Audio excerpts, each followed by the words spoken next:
हुज़ूर पाक सल्लल्लाहु अलैहि वसल्लम के नाम मुबारक पे अंगूठे चूमना।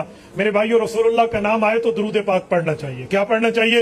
सल्लल्लाहु अलैहि व आलिहि वसल्लम। आप भी पढ़ लें तो आपको कोई औखत नहीं। हुजूर के नाम पे क्या पढ़ना चाहिए?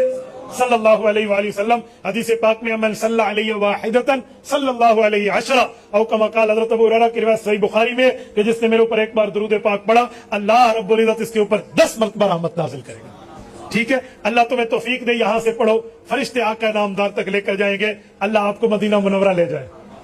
कंजूसो आमीन तो नहीं याद है। अल्लाह आपको मदीना मुनव्वरा ले जाए, अल्लाह आपकी बरकत से हमें भी ले जाए, आफियत से ले जाए।